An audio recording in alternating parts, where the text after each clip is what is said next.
Hello and welcome back to another YouTube repair video.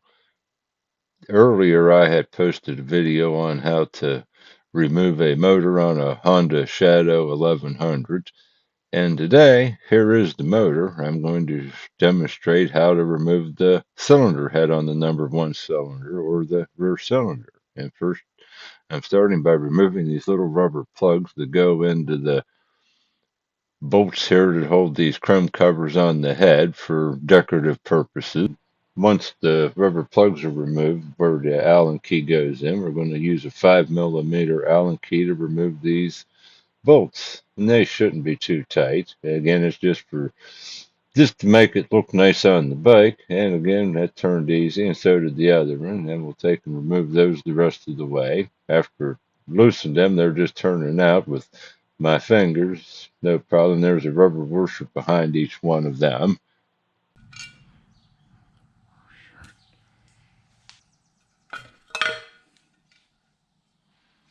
Now, before going any farther, I'm just going to put the letter R to know it was on the right side of the motor.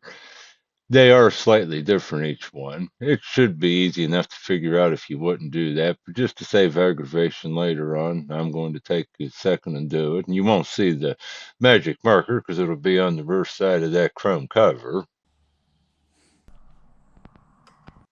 Before removing the bolts that hold that engine, that chrome cover, I have to remove this bracket. It's for the clutch cable.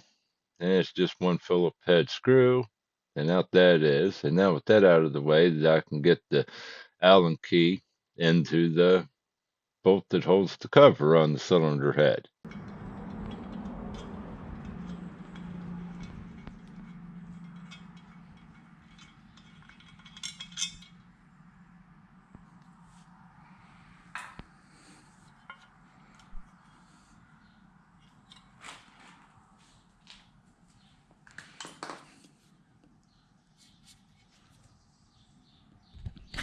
All right, that was an easy step, and here's another easy step, just unhooking this breather hose from the rocker arm cover. And now we're going to take and start with the 14 millimeter and start getting the rocker arm cover removed itself. There's a combination of bolt and nuts. And as per instructed in the manual, I'm going to start with the nuts towards the outside and then sort of working across pattern and gradually loosen them. This one is this one is extremely tight. I'm actually going to take the half-inch drive ratchet and the hammer and carefully tap it, and hopefully it don't snap off, which I have to say this is something I always hate when you run into something like this. Probably with age and that, there's just a corrosion between the metal of the nut and the aluminum head and caused problems. But there I did break it free and it didn't snap off, which is, thank goodness, that wouldn't be good.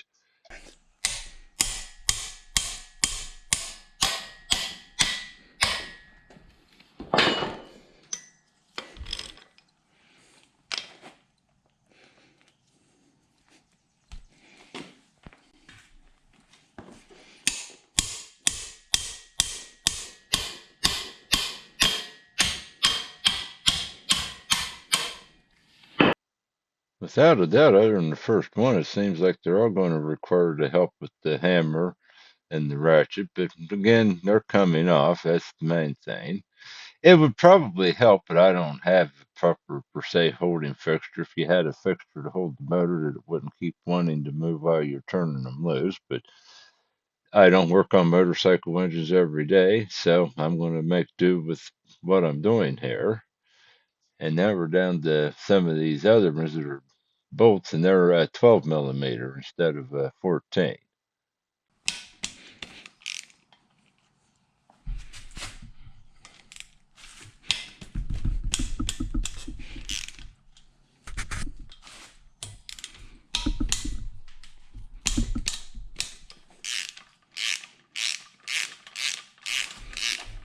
Alrighty, this rocker arm cover bolt, I'm just going to take the whole way out now instead of loosening it like I am the other ones, and then I'm going to go back and take them out. But I want rid of the water pipe to where the hose hooks up so I can get the bolt right there. It was over top of it, make it easier to turn it out. And now I'm turning the nuts off first. And some have a copper washer under them and others don't. And if you look at your rocker arm cover, the ones that have the washer underneath, there's a little arrow beside each one. Well, after initially breaking them free, once they're loose, everything, the nuts and the bolts are turning out easily with no problem at all, which is good news after the trouble to initially get them to turn at all. Furthermore, as I earlier, just a few seconds ago, mentioned, the bolts are the same. Some have a copper washer and others don't. But the ones that have the copper washer are again marked with the narrow beside the where it goes into the cylinder head, the bolt and or slash nut. And again, that way you know where to put the washers at. For the moment, I'm taking the nuts the whole way off, but the bolts I'm letting in place because there are two different lengths, which in the assembly video it does make sense. But so I don't mix them up, I'm just going to lift the rocker cover with them in place once they're free of the cylinder block itself. And I'm going to say that's pretty much about there. A couple more turns on these, and then we can work on actually pulling this off and getting inside the motor. Now I'm going to try here, but with no luck, just pulling the rocker arm cover off, which that's not a surprise. I'm going to take the rubber mallet and tap where those chrome covers had fastened to the rocker arm cover and see if I can get it to break itself. And it is moving some. So that's sort of what we need. Don't want to go too brutal with it since it is just aluminum. And there it's lifting off straight up. And there it is out of the way. And there you can see our camshaft and such. And when you lift it off, there are these lifters. And underneath the lifters, there are these little minute shims. On mine, two of them had one that was 1 millimeter thick and one that was had a 1.5 millimeter width. I will be doing a video on demonstrating when I put this back together of adjusting those properly. And there's just a look at the inside of the rocker arm cover with the rocker arms and the pins in place yet where the locating dowels. And now here's a look at the head closer before we go further. And there's where those lifters sit that I'm pointing. But again, before the lifters go in, those shims go in. Okay, with the rocker arm cover off, now I'm going to take and remove these heat sinks. And this, again, is another hex key. I do believe it's 5 millimeter. I'm using a T handle with a long reach to reach back in and get them. And numbers worn off on it, but I'm certain it's like those covers earlier. It's 5 millimeter, but again, I can't read the size on this anymore. They've been used, and where the size was on that like handle that's like has a rubber coating is worn off long time ago, and they're turning out no problem on that.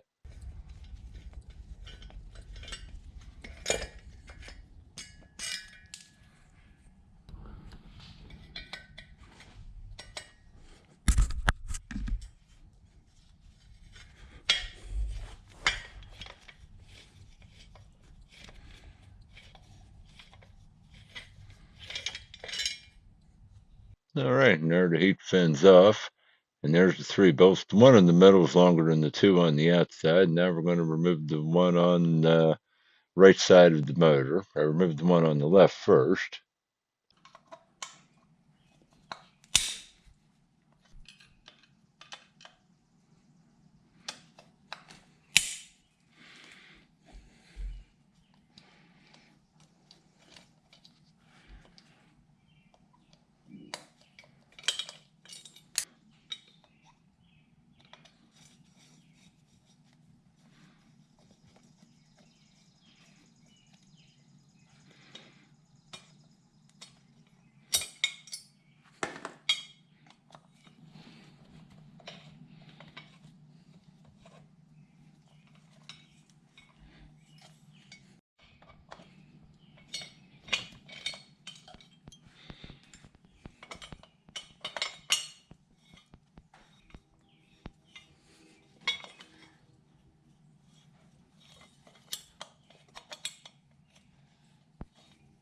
Okay, since that's off, there you notice that one has four fasteners holding it, but they're all the same size. And now I'm going to remove the spark plug, like the socket sits down into, using a 1 16th inch nut that I had around, an old caster nut, probably like from a ball joint off of something I had once, but it was in my miscellaneous nuts and bolts can. And if you see, that fits right into that perfectly, and it turns it out using just the wrench on it.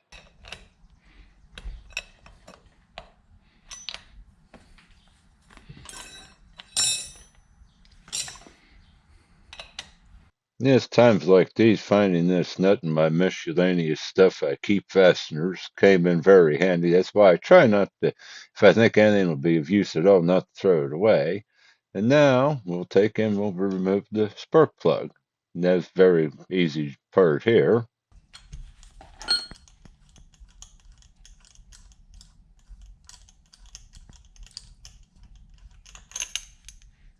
Yeah, you can see that dead cylinder, the plug was not firing, and now we're going to remove the other spark plug from the back cylinder. Each cylinder has two spark plugs on the shadows.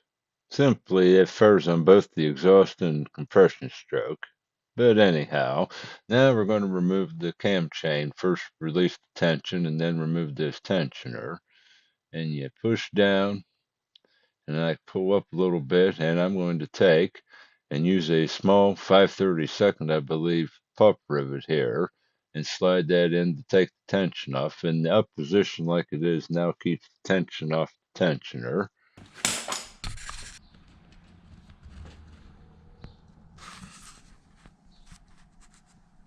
Now, I'm going to remove the one camshaft sprocket bolt using my impact wrench, so I don't want to just end up spinning the whole camshaft and crankshaft and everything around. And there's the one bolt removed. And now we're going to remove the timing cover plug on the engine block side here on the motor, so we can turn the motor at the crankshaft and we'll be able to get the other camshaft bolt.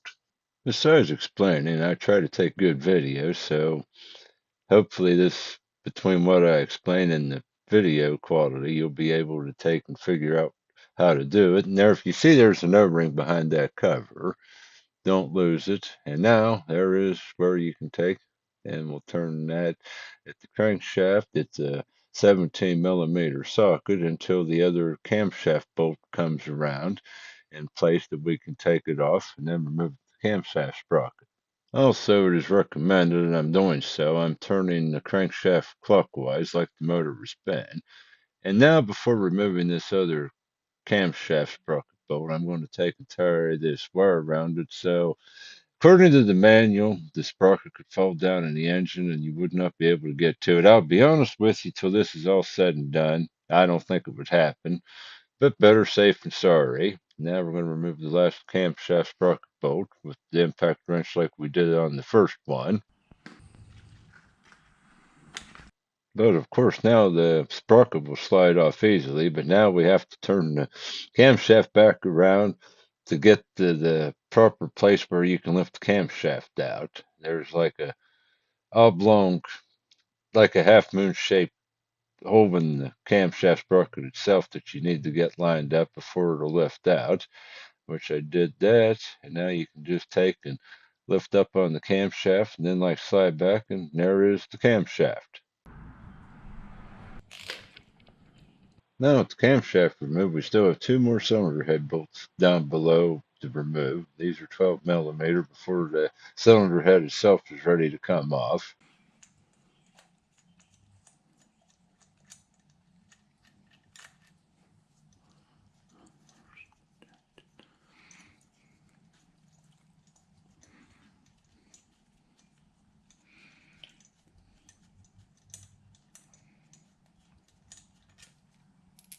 And one last step before removing the cylinder head, we have to remove the cam chain tensioner. And there are two bolts that hold it. One goes through the cylinder head and the other one through the cylinder block. And they are both 12 millimeter heads on them, which again, it's a very common bolt size on the motorcycle.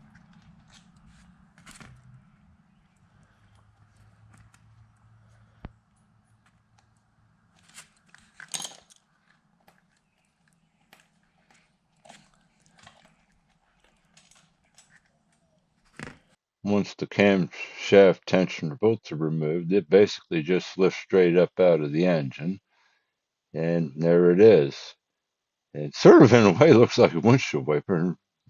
But anyhow, and there's the bolts, and the bolts that hold the cam chain tensioner in also have the one had a copper washer. And now I'm going to take and pry here carefully with the screwdriver between the cylinder head and the cylinder block to break it free.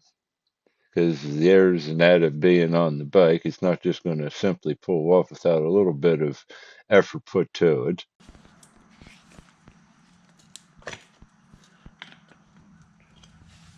Okay, I believe I've pried enough now with the screwdriver. It looks like it will just lift off. Gradually work it back and forth, and yep, it's pulling up off the cylinder block and over the studs. Again, held the head down in place, and there it comes. But now I have my wire for that cam chain sprocket. I have to fish through the cylinder head before it's actually free. And there's a look at the cylinder block with the head removed, which we're going to be removing here shortly. And there's your camshaft sprocket and chain. Okay, the first step before we remove the cylinder block is to remove this water pipe that goes in between both cylinder heads. And there's another one, there's one on each side, and I'm going to just take a straight screwdriver and slide it back towards the other cylinder head. Since I'm not going to be removing that head on the bike, I don't need to in my case. And now we can take and pull out the other part of this cam chain tensioner. And now we're going to remove the another coolant hose. I'm just going to remove the mounting bolts that hold it to the head.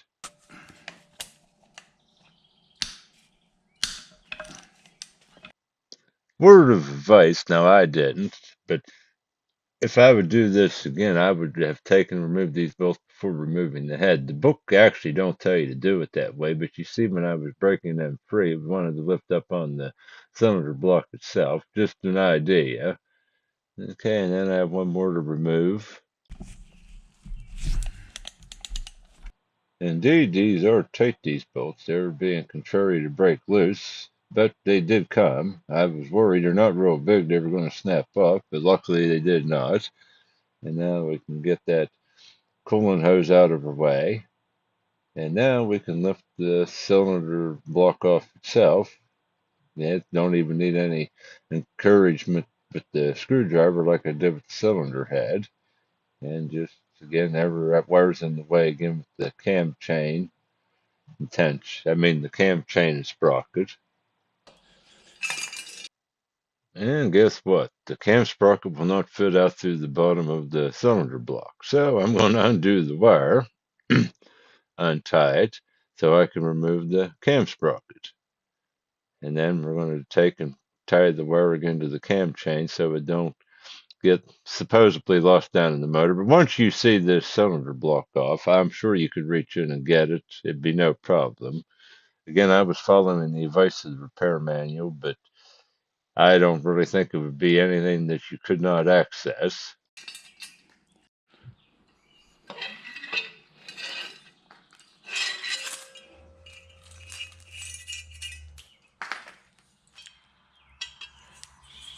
And there's just a quick overview of the cylinder block and the cylinder, which looks pretty good. And there's the old gasket. I'm going to take and pull it out of my way now. One step don't have to worry about later on.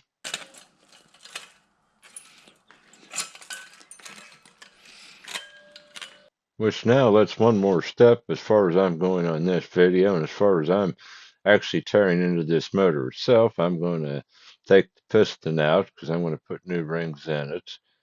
But I'm back down to the pistons now at the lowest end of its travel, which is where you wanted it before you removed the cylinder block. But now to remove the piston, you want it up to the top of its stroke. And there is a little clip in here that you can get with a small screwdriver, pry it out.